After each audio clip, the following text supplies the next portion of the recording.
Hey guys, Frank Cava, experienceinvestor.com here, and I'm once again standing in front of 6203 Galaxie Road in Richmond, Virginia. Now this is our third video in front of this home. First one, it was a complete dilapidated mess. The second one, we are kind of in the middle of construction, and now we are completely finished. You can see the first two videos were in the summer, we've entered into the fall, but you can also tell by the fact that there's no longer a jungle around me, we've done the rehab work. What we're gonna look at today is the finished product. And we want to really talk about, like we have in the first two videos of this home, about what the home needs to look like to sell well, and then also give the people some kind of a reward if they do purchase a home from you. So without much further ado, we're going to stop here, head inside, and we'll talk a little bit more.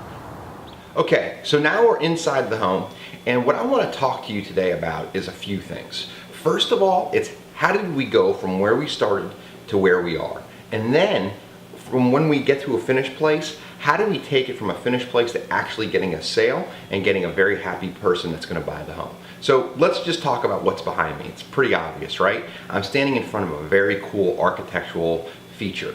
Now, I don't know about you, but I like those $20 hamburgers they have in every city in America, and it seems like the trend in the last 5 or 10 years has been the really cool distressed woods.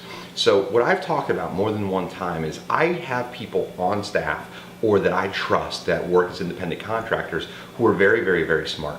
So about 6 months ago, I asked one of our designers, hey Michelle, I want to do a cool pop feature in the house, and I want it to look like those really expensive hamburger places, and maybe we can do something fun with it. What she told me was basically how we got to this wall here. We found some wood, we got some stain, we put it up in a few key locations, and what we came to is a really cool look that really picks up well in photographs, and I'm going to come back to that in a second. The most important thing about having good, smart people around you is you don't always have to be a genius. And I have to tell you, as a business owner, it's a huge relief. So as we talk about team building, surrounding yourself with really smart people, great realtors, great designers, great contractors, the better team you have around you, the smarter everyone thinks you are, because you've got great decision makers that surround you. And now, like everyone else, I have a bit of an ego, but it's not so big where I can't look at somebody else who's smart and say, hey, you're great at this, you go and run. Now I can provide direction or budget, but I let really smart people make decisions. Now if you're getting into this business and you're relatively new, I recommend exactly that course for you. Find smart people, leverage their knowledge, and then build a team with them. That's how I ended up with this cool pop feature. Now, the reason we wanted a cool pop feature like this, and the reason we build our homes the way that we do, is we want them to be current and we want them to sell, and we want them to sell quickly. We've talked about this before. People shop for homes nowadays on their cell phones, just like they do everything else. So if a realtor is going to take a couple or some clients out to look at homes, the first thing they're going to do is send them some prospects, and those people are going to comb through them. They're either going to be on their computer, but most likely their cell phone. So the first things they're going to look at are pictures. If you have great pictures, now the pictures can only show so much, but if you have a great house, ultimately with great pictures, you then have, people will put your house towards the top of the list. And what that does for you is it drives buzz, and it drives excitement, and it helps you sell homes very, very quickly. The reason we use the design elements we use is they're current, they look great in film, and it's what the market wants. Now, it's not necessarily what I want or what you want, but it's who your buyer is. So right here in suburban Richmond, this is a cool look. If I was 10 or 15 miles further east, this look would not work. So I'd have to pick something slightly different. So from the selection standpoint, you want to make sure you pick selections that do work for the ultimate buyer. And we did that here. Then you give them something really, really cool. Now, there's two things. You got to get them out, and they have to look at the house, they have to like it, and they have to buy it. That's number one. But if you're going to have satisfied people and you're going to build brand, you have to build a great house, and you have to give people something they're excited about and they'll talk to their friends about. And that's what's cool about this house. When you bring people into it, they get excited, they think it's neat, they say, oh my gosh, what a great house. Those are some of the cool things that you have to do in the process to really build brand, and then you can capitalize on the back end because you start getting a reputation and people want to buy your homes very, very quickly.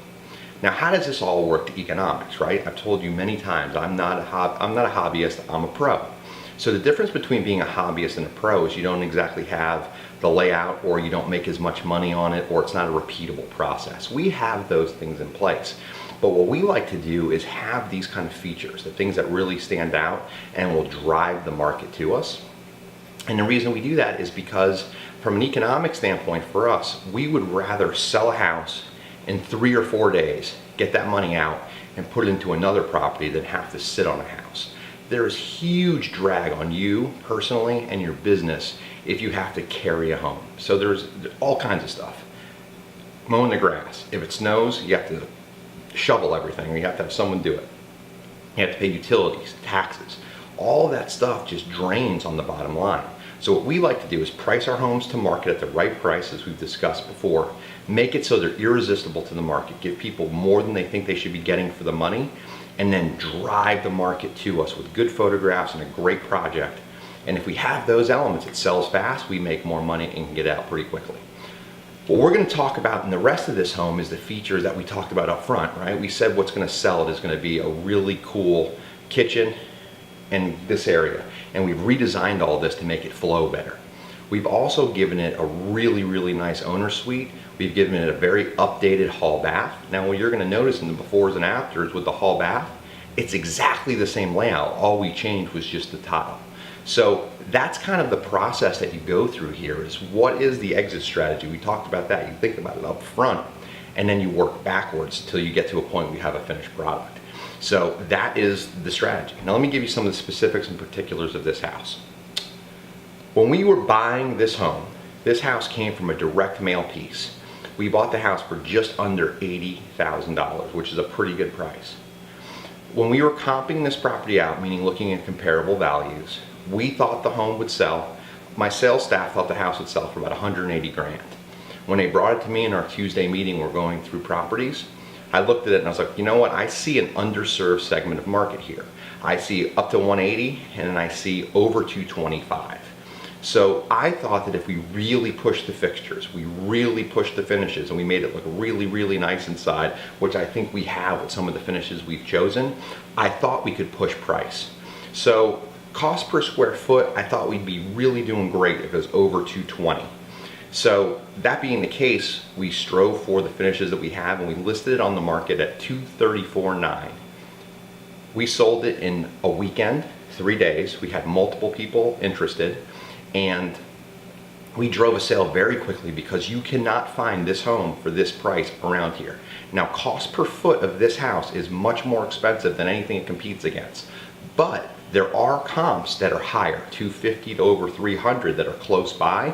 It's just a square footage or finishes types of thing. So when you're going for your appraisal, it all works out because there are still values. So I hope that makes sense. You don't want to overbuild to market. But what we had was a 1,550 square foot house, but there were values upwards of about 180, but then way over 220, right? So I looked at the over 220s and said, okay, those are between 1,700 and 2,000 feet with marginal finishes, so I thought we could get here. So we sold it quickly, but then most important, it appraised. And it appraised because we knew that there was that market around us. So if you do it right, you can push. So what does this mean? If I would have sold this house for $200,000, I probably would have scaled back on my finishes. So I would have spent about another, I would have saved 5 to 10 grand. For the sake of argument, let's say we would have saved 5 grand. We ended up making way over $50,000 on this house. So I would have made under like 35. But by simply spending a little bit more money and then pushing the house another 25 grand, we made an extra 15,000 bucks. Now, what does that mean? If you're a flipper, you do this regularly, it just means more money constantly that you can run and grow your business with. If you're a hobbyist or do this 1 or 2 times a year, an extra $10,000 to $15,000 is a significant amount of money. If you do it twice, that's 30 grand. My mom's a school teacher. That's more than she made her first year as a school teacher. So that's real money. So that's what we like to do, is look at from the standpoint of how we're going to provide something for the marketplace. And then as business people, how do we also keep ourselves in business where we can continue to do this? All right, so a couple of other features that we're going to talk about with this home. It's like every other house, right? Bedrooms, bathrooms, you need a place to shower, you need a place to sit and watch the TV every once in a while. You also want to see if you can force some other living spaces. And one of the reasons I think we were able to push price is because of this. We talked about the finishes in the kitchen, we did high-end finishes in the bath, and we're going to show you some stills of both of those. Not only that, we did an outside patio area. And the reason we did an outside patio area is it gives you another place to live. So when you're looking at the photos or you're going to see the home, it basically gives you another space, okay? Not just like, it's not a room, but it's one more place where people can put things and kind of envision themselves living.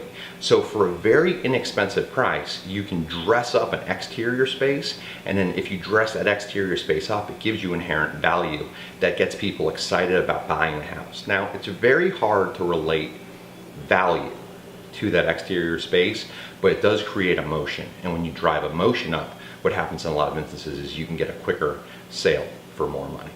All right, so I'm gonna wrap this up by just telling you, with a process like this one, in the very beginning, the first video we talked about, we had a vision for this property. Now the vision changed from beginning to end, but we started with a vision and a buyer in mind. We stayed true to that to the middle video and to this video today. And because of that, we took it from where it was to where it is now in a very short period of time, and I think made it quite a nice return. These are the kind of returns that keep me in this business because it's very rewarding and it's lucrative. And at the same time, we have a young family moving in. They're very excited. I don't get to talk to them. I get to talk to the realtor who talks to them. They're all very excited. So these are the kind of things that are win-wins. We make money.